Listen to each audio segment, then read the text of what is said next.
Are Section 504 plans consolation prizes? Is Section 504 the step down for a student who's no longer eligible for special ed? Is 504 the consolation prize when a student has never been eligible for an IEP and we want to mollify the parental demand? Hi, I'm John Comegno from the Comegno Law Group. In this segment, we're going to talk about the differences between IEP and 504. We're going to talk about how and why Section 504 is not a consolation prize. We're going to talk about how 504 addresses certain needs in a meaningful way, which are different than how IEP addresses needs. We're going to explore that by considering the differences between the laws. We recognize that these two different vehicles in addressing student disability have different intention. They have different purpose. At times they can have different faces around the table. When we speak very practically about the student that we consider now, we've evaluated, we've assessed and determined is no longer eligible for the IEP, there are certain students in a certain cohort where 504 may be relevant, may be valid. Again, it's not a consolation prize. It's not a step down. But there are certain students in exiting special ed that we ought to consider 504 for. Who are those students? In my experience, oftentimes they're specific learning disabled students. They're students whose difficulties, third prong eligibility criteria, no longer require special education. They no longer require specially designed instruction. I refer to that case as the congratulations, not the I'm sorry. Not the I'm sorry you no longer have an IEP, but the congratulations. We've ameliorated certain difficulties. The student can make progress in general ed now, but there's still a diagnosis of dyslexia. There's still a diagnosis of processing difficulty. There's still a decoding difficulty. Accommodations may still be relevant for those students. Although third prong, there's no longer a need for special education. Our data shows the students making progress, has achieved goals and objectives readily, will make progress we anticipate in the general education, but accommodations, functional accommodations, testing accommodations, accommodations for setting and otherwise in the classroom may be relevant. What do we do for those students? We ought to remember that both processes have integrity. We should not be at the IEP team table then ripping out a new piece of paper and saying, all right, this is what the 504 plan is going to provide. In that circumstance, when that third prong of eligibility is no longer present, we ought to remember that we have another vehicle. We ought to advise parents of certain rights under 504 and offer an option for a referral to 504 for consideration. What data is the 504 committee going to consider? It may consider any functional data, any observation data that's relevant. That very well may be the same testing data from our psych, from our ed-eval, from our learning consultant, from teacher, parents, etc., that indicated no longer a need for SDI, but may present information that shows us which type of general ed accommodation is both applicable and appropriate. Section 504 Rehabilitation Act 1973, as we've discussed in another segment, looked to protect disabled veterans coming home from the Vietnam War. Over time, we see encroachment, if you will, into public schools and public employment. We see application of Section 504's disability-based discrimination prohibition applied to students. 504 at its inception said, don't discriminate. Over time, expanded to students. 1973, 2 years later, passage of Public Law 94-142, PL 94-142, initially called the Education of All Handicapped Children Act, or the EHCA, was expressly and singularly passed to address the rights and needs of public school students. Public school students who, as we see in the U.S. Supreme Court recent decision in Andrew F., were tragically left aside, excluded, institutionalized, left to fail out, drop out, left to stagnate. The court in that case spoke to tragic stagnation, pervasive exclusion, and isolation. It's in that backdrop where we have estimates of 3.5 million students being institutionalized in the early 70s the EHCA is passed and adopted, the target, the goal, the candidate for services under the EHCA is the student who had been left aside, the student who was not making progress, who was not learning the general education. It is the rights of that student, and today the rights of the student that is in need of special education in order to learn the general education, for whom IDEA now is intended to apply and support and address. That's very different than 504. 504 is about accommodating in the general education. EHCA, passed in 1975, is an optional law. Optional? What do you mean by that? Optional in that if your state and your state's education agency, your state's Department of Education, or your SEA, if your SEA elects to accept federal IDEA Part B monies, and you're probably not surprised to hear that all 50 states do, your state is bound to comply with what's now known as the IDEA. You must comply with the federal law and the federal regulation. You must consistently implement objectively the criteria for service under the IDEA. 504 applies to public schools regardless of whether or not you accept federal monies, because all public schools in one way or another already do receive federal monies. 504 in that way is not optional, whereas IDEA is. But again, it's important to consider differing intent, differing purpose, differing criteria. We spoke in another segment about the meat of 504. I characterized that law as a civil rights law that prohibited disability-based discrimination. Thou shalt not discriminate on the basis of disability. The student who receives 504 accommodation is a general education student. That's not the intent or the goal of the IDEA. The goal and the intent of the IDEA is to expand service for eligible students. The meat, if you will, that we can juxtapose with that direction to not discriminate, passed under the 1990 reauthorization of the IDEA, and from a regulation promulgated thereunder, speaks to expanded rights, specifically, quote, to ensure that all children with disabilities have available to them a free, appropriate public education that emphasizes special ed and related services designed to meet their unique needs. FAPE, free, appropriate public education, through special ed, designed to meet unique needs. And it continues. And prepare them for employment and independent living. End quote. That's not 504's goal. 504's goal doesn't speak to employment, doesn't speak to independent living, doesn't speak to special ed. It doesn't, in many ways, even speak to unique need. It speaks to ensuring participation in the general education. It speaks to access to the same experience that other general education students enjoy. When we start blurring lines, when we start providing 504 simply because IEP is no longer around or we've missed the mark, or a student who's not eligible for an IEP, but we provide an IEP instead of a 504 because it's funded, we're blurring these lines. We're not truly recognizing the intention of these laws.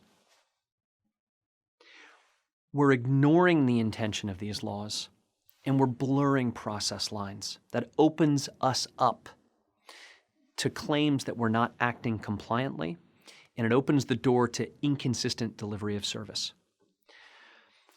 Perhaps an even easier way to understand the differences between 504 and IDEA is to consider the differences in the eligibility criteria. 504's eligibility criteria, and we plumbed this in a different segment. 504's eligibility criteria has two prongs: physical or mental impairment, which substantially limits one or more major life activities. That's it. We're looking at impact in the general ed. IDEA's criteria goes a step beyond. IDEA's criteria, considering eligibility for IEP, has three prongs. Number one, similar to physical or mental impairment, is there a disability? Is there a disabling condition? We've got boxes, we've got cubby holes under IDEA that we don't have for 504. For 504, one is eligible or not. One has a physical or mental impairment or not. IDEA, we've got boxes: autism, emotional disturbance, specific learning difficulty, visual impairment, orthopedic impairment. We've got a dozen different cubby holes. Number one, disability. Number two, similar to substantial limitation, in 504's criteria, we look at the impact. Is there an impact on learning? 504 is broad in considering impact on major life activity. 504 cares whether Jack can walk down the hallway. 504 is not focused solely on the impact of the difficulty in the classroom. It's considering impact throughout our educational environment. IDEA doesn't care whether Jack can walk down the hallway. IDEA only cares whether or not that disability impacts within the classroom, impacts learning, or what we would refer to as educational performance. Further, beyond function, we're looking at academic, as well as functional, as well as developmental difficulties or delays. 504 tends to focus more on function. Two prongs so far of the IDEA criteria: disability. What is the academic impact of that disability? Third prong, though, is where the roads really diverge. And this is crucial to understand the differences, folks. Look smart to your friends. Influence your peers. What's the difference between 504, plan, IEP? The difference is the third prong. The third prong of IDEA is whether or not that impact on academic performance may only be addressed, needs to be addressed through the provision of special education. Disability, that disability adversely affects educational performance. Number three, in addressing that difficulty, the needs require specially designed instruction, special education. In order to have an IEP, you have to need to have the special education that's set forth in that IEP. 504 doesn't speak to need for accommodation. 504 speaks to impact of difficulty. It speaks to access, and that's because 504 is civil rights legislation, which, as we've discussed, prohibits disability-based discrimination. It doesn't change the experience. The experience is the same. The standard is the same. The expectation is the same. We provide accommodations in 504, adjustments. We do not provide change. We do not modify. IEP, we modify. We change. And we call that special education. We call that specially designed instruction.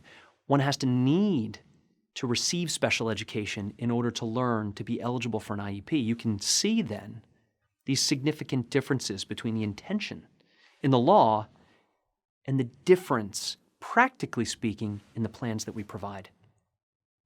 General education is 504. The standard is reasonable accommodation. Thou shalt not discriminate.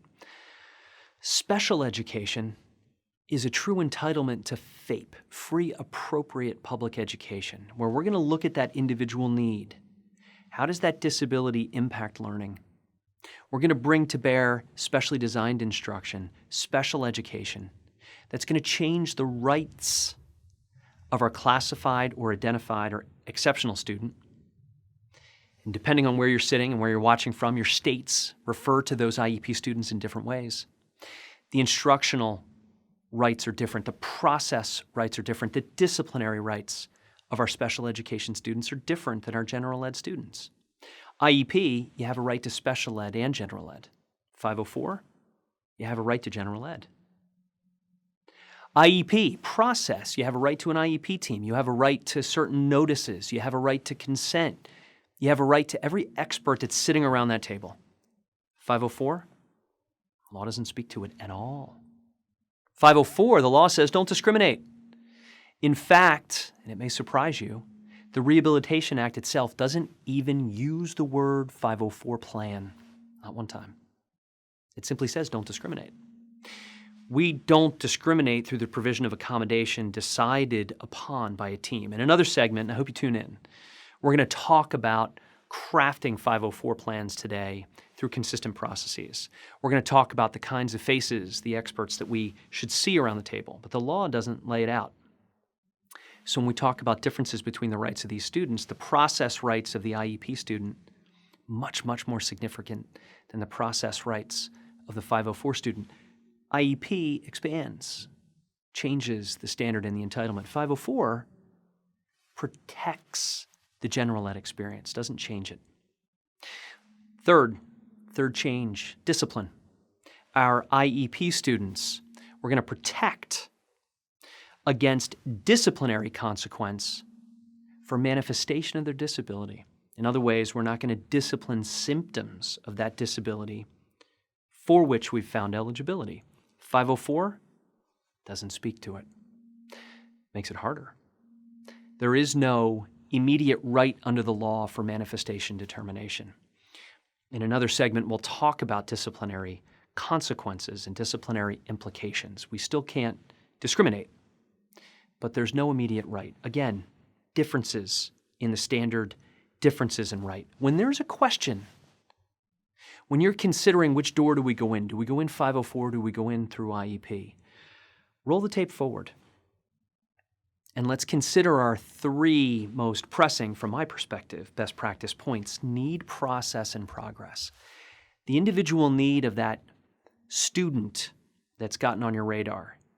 How are we going to address that need? Is it, do you think, going to require special education or change? That's IEP. Or alternatively, through accommodation in the general education setting. May we ensure that that student is making progress. That's not IEP, that's 504. The difference between access, participation, protection in the general education experience, and individualized educational benefit through an IEP. So let's talk very practically about the differences in the plans. IEPs, as we've stated, special education, specially designed instruction, related services. 504 plans, accommodation. So when I said what's the primary difference is the difference in need between which vehicle we're going to provide. 504 is accommodation. IEP is special education. Accommodations adjust. They adjust how a student with a disability is taught. They adjust how a student with a disability is tested. How we are going to provide that instruction, how we are going to permit that student to engage in the classroom, how that student is going to be tested or show mastery of the information that they've learned. But the information that we expect the student to know and to process and be exposed to in the classroom is the same. We're not going to change that. That's a modification. IEPs modify. 504 plans adjust. What is an adjustment? An adjustment, an accommodation, practices and procedures in the areas of presentation, setting, timing, scheduling, to provide equity. Equity in instruction, equity in assessment by reducing or eliminating the effect of the disability. Accommodations provide and enable equal access to grade-level learning and content. They don't change. They provide equal opportunity to demonstrate what's learned. They don't change what the student is taught. They don't change what the student is expected to know. They don't fundamentally alter or lower expectations or standards. We can step across the aisle and look at employment. In our segment on otherwise qualified, we talked about the expectation that employees complete the essential tasks or duties of their position under 504, and that's because, again, we adjust. We don't modify. So too here. Students, 504 plans, adjust. They don't modify. Some practical examples might be books on tape, assistive devices, a calculator, a laptop, fill in the blank versus an essay, setting changes like distraction-free settings or distraction-reduced settings, providing a laptop or a scribe or a reader, increasing or adjusting the time for a test, permitting a student to stand up and take a sensory break, permitting a student to step out and drink water, have a bite to eat. But that student's going to come back in and be tested and participate in the same instruction. Curriculum doesn't change based on need. The need doesn't require it. The need shows substantial limitation of major life activity, which may be ameliorated, addressed by virtue of the accommodation. When that is not successful, when that doesn't have efficacy, we then step across to IEP. We then look to modification. We look to specially designing instruction. Need for special ed, third prong IEP criteria. Modifications change. Modifications change what curriculum is provided. They change what curriculum is tested.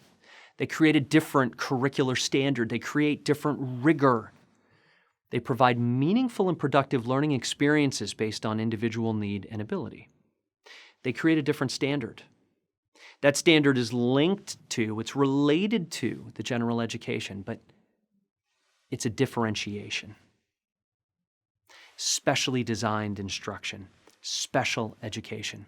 The obvious example are our goals and objectives in the IEP. Goals and objectives that are focused first on skill deficit or need, not curriculum. They're focused on why the student hasn't learned and made progress in the general ed, not what the general ed is.